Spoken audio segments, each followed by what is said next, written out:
시국이 이래서 사실 제가 조심을 해야 다른 사람한테 피해를 가지 않는 거기 때문에 마스크를 좀 쓰고 하겠습니다. 사실 제가 최소 이거 방수진 소장님이 붙여주셨어요. 제가 소 제목으로 여기 계신 분들이 다 외식하시는 분들이라서 무엇을 할까 되게 고민을 많이 했어요. 그래서 외식하시는 분들이니까 반찬으로 김치를 다 내놓으시는데 김치를 할까 했더니 그건 너무 또 속이 좁은 것 같아서 제가 그냥 채소에 대해서 이야기를 하고 소 제목으로 가지에 대해서 이야기를 한다 했더니 채소 너 가지 한다라고 이렇게 붙여주셨더라고요. 너무 마음에 듭니다. 자, 목차는 저희 로지 자연음식 공방을 잠깐 소개하고요. 그다음에 채소 이야기하고 제가 가지를 왜 선nhập을 했냐면 제가 로지 자연음식 공방 블로그가 있어요. 네이버에 나름 네이버에 최운숙 제 이름을 치시면 요리사로 검색됩니다. 근데 거기에 이렇게 들어오시는 분들을 제가 매일같이 통계하고 체크하거든요. 근데 모시는 보니까 제가 가지 볶음 해놓거나 가지 볶음밥 해놓은 거를 거의 80에서 85% 그걸 통해서 들어오시더라고요. 그래서 내가 가지를 해야지 되겠다라고 선택을 했습니다. 제가 12월 달까지 강의를 하고요. 여태까지 쉬었어요. 강의가 없어서. 간만에 여러분들 앞에서 하려니까 조금 떨리는데 시간이 길면은 조금 자연스러울 텐데 이게 20분 했는데 더 빨리 해달라고 하셔가지고 제가 빨리 끊는 바람에 조금 저기입니다. 저는 이래요. 근데 여기에서 제가 그 숙면여자대학교를 졸업을 50에 했어요. 제가 지금 55인데 제가 우연찮게 제가 한 30살에 출장 요리를 저는 돈을 벌려고 시작을 했어요. 그러다가 아시는 분이 교육을 한번 하는 게 어떻겠느냐 싶어서 가르치는 걸 하다가 누가 대학 가야 되지 않니 해서 방통대에 43세 가고 47에 대학원을 가서 50에 졸업을 했습니다. 그래서 아까 맨 처음에 어떤 분이 얘기하셨는데 여기 계신 분들은 저보다 더 젊으시잖아요. 열정만 가지시면 제 그때 신조가 무식이 힘이었어요. 모르는 거는 문제가 되지 않거든요. 물어보면 되는 거고. 그래서 여기까지 왔는데 여러분들도 많은 경험을 하시고 열정을 가지셔서 여러분들이 원하시는 거. 저는 여기 이뤘거든요. 제 공방을. 꿈을 조금씩 키우면서 이뤘기 때문에 여러분도 그러시길 바라고요. 저의 첫 번째 책이에요. 매일매일 색다른 어묵밥상.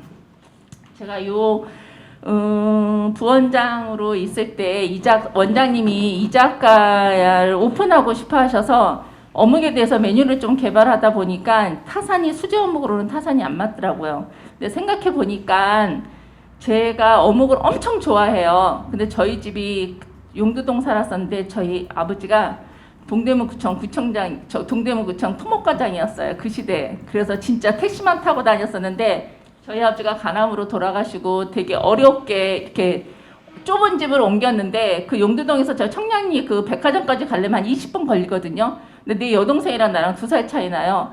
돈만 생기면 그 어묵 사 먹으러 거의 20분까지 그 청량리 앞에 있는 맘모스 백화점까지 갔었어요. 내 동생이 그래요. 자기는 시집을 3번 간다고 어묵 장사한테 1번 가고 소세지 장사한테 1번 가고 그다음 달걀 장사한테 1번 간다고. 그래서 내가 야 이 바보 같은 기집애야 부잣집에 시집 가서 한 상에 다 같이 놓고 먹어야지 그럴 정도로 애정이 있는 그거의 스토리 담은. 그러다 보니까 자연스럽게 우리가 어묵을 국만 끓이고 반찬만 해 먹는데 그거 아니고도 함박 스테이크도 해 먹을 수 있고 어묵 함박 스테이크도 해 먹을 수 있고 어묵 밀푀유도 해 먹을 수 있고. 그래서 요 책을 내게 됐습니다. 두 번째 오로지 오미 책은 지금 어디에 신사를 기다리고 있습니다. 나올지 어떻게 될지는 잘 모르겠고요.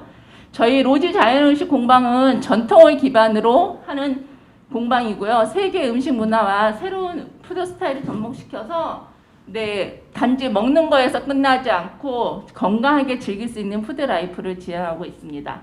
요 앞에 있는 저기가 기와예요. 그래서 전통을 기반을 한 거고요. 포크는 음식, 그 다음에 초록 색깔 새싹은 자연을 뜻합니다.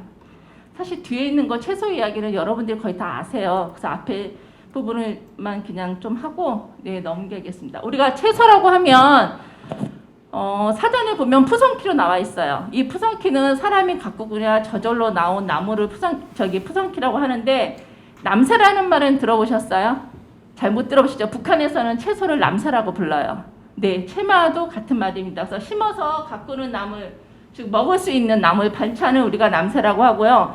이 나물이라는 그러면 명칭은 어디서 나왔냐면은 이 황필수 씨가 명물기락이라는 책을 고중에서 썼는데 여기에 제일 처음에 등장한 게 나물이에요. 그 나물은 즉 먹을 수 있는 풀이나 나뭇잎, 조미에 묻힌 반찬을 나물이라 한다라고 용어가 돼 있습니다. 그래서 거기는 할 때는 재배나물, 산나물, 들나물 이런 식으로 명칭이 되어 있고요. 이 채자는 중국에서 채자를 써요. 그래서 반찬, 채소를 들면 때 중국에서는 채자를 쓰고요.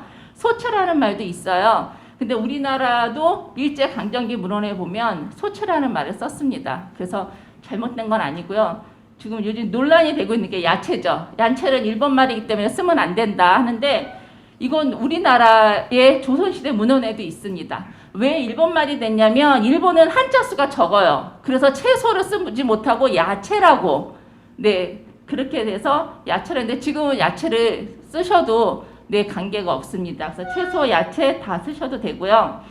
채소는 중동 지역에서부터 시작됐어요. 그래서 요 4개의 루트를 통해서 각 다른 시대의 다른 경로를 통해서 저희 들어왔고요.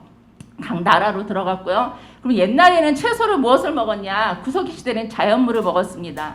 그러니까 도토리나 이렇게 자연에서 떨어지는 거, 가래는 호두 종류예요. 밤 같은 걸 먹었고 이 밤은 마한에서도 재배를 했어요. 그러니까 되게 오래됐죠. 지금은 자손을 상징하는 뜻으로 많이 나으라고 우리 혼례 때 쓰기도 합니다. 신석기 시대 때부터 채소를 본격적으로 재배를 하기 시작했어요. 본격적으로 재배를 시작했고 왜 우리가 채소가 건강의 대표로 됐냐면 식물 영양소 때문입니다. 탄수화물, 단백질, 지방, 비타민, 무기질, 거기에 6대 영양소, 물, 거기에 7대 영양소, 식물 영양소. 우리 그 빨간색 있다가 여기 낭만씨라고 돼 있죠. 낭만씨가 뭔지 아시는 분? 토마토예요. 예. 남쪽 오랑캐에서 들어온 감에서 낭만씨예요.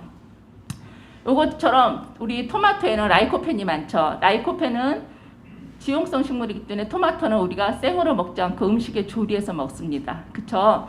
그 라이코펜의 이 식물 영양소 때문에 우리가 식물 영양소를 7대 영양소로 합니다.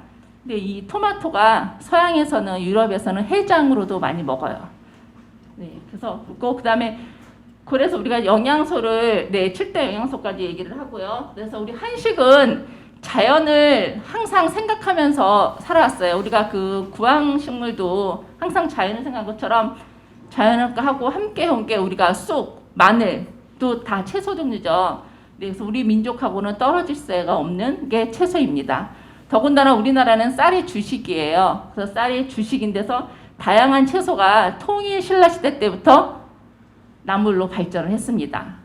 그리고 그 통일 신라 시대가 발전한 것이 한식의 완성은 우리가 조선 시대라고 볼 수 있어요. 이 조선 시대의 낭만시, 낭만초. 초는 매울 때 쓰는 초자예요. 그래서 고추를 얘기할 때 우리는 낭만초라고 합니다.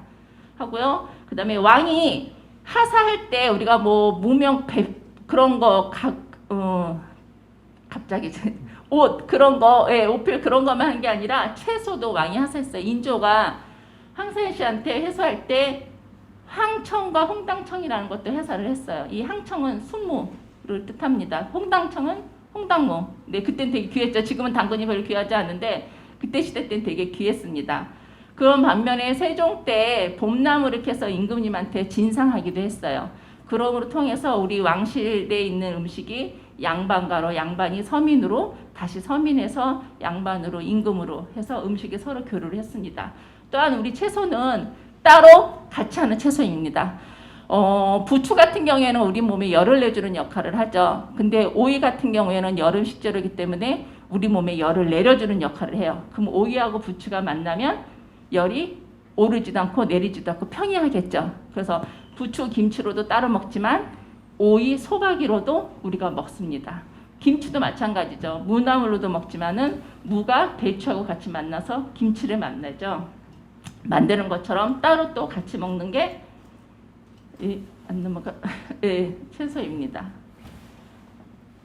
그 채소의 종류를 보면은요, 엽채류, 경채류, 근채류 다 이렇게 되는데 우리가 보통 근채류는 겨울에, 가을에 나오는 거의 식재료예요. 가을에 나오는 식재료는 저희 몸이 겨울 되면 추워지면 몸이 차가워지죠. 그래서 우리 몸에 열을 내주는 그러한 역할을 합니다.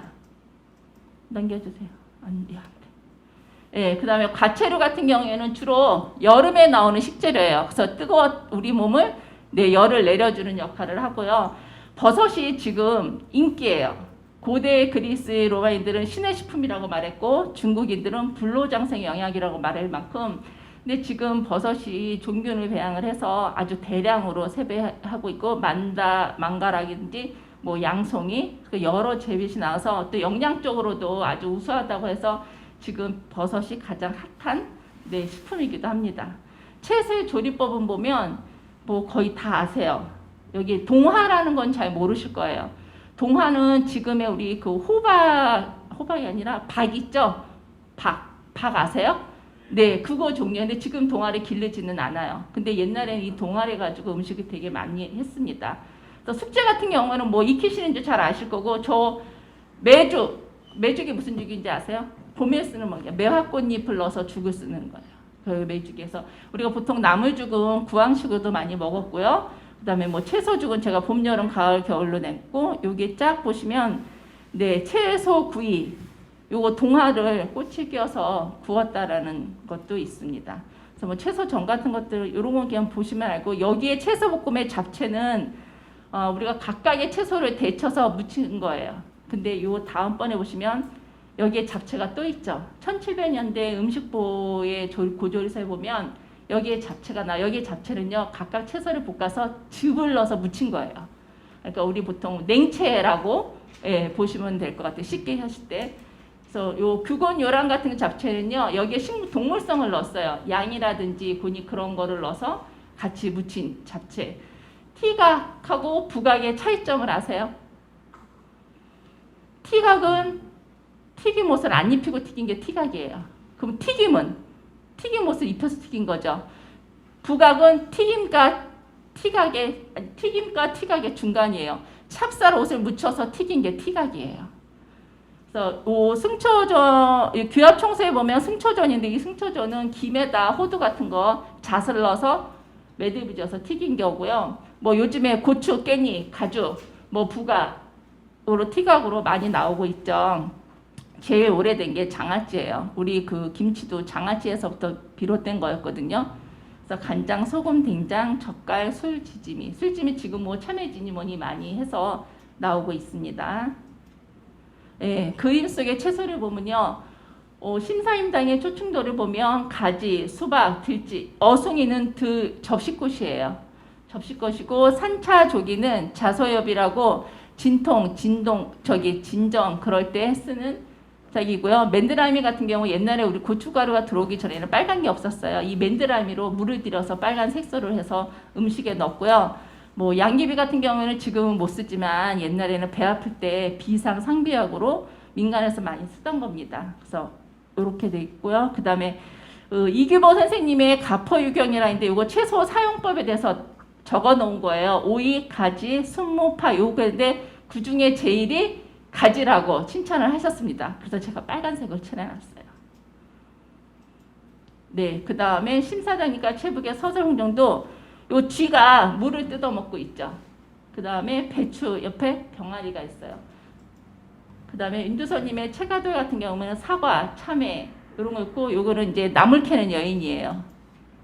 그런 것처럼 우리는 채소를 우리 민족은 빼놓고는 말을 할 수가 없는 나라입니다.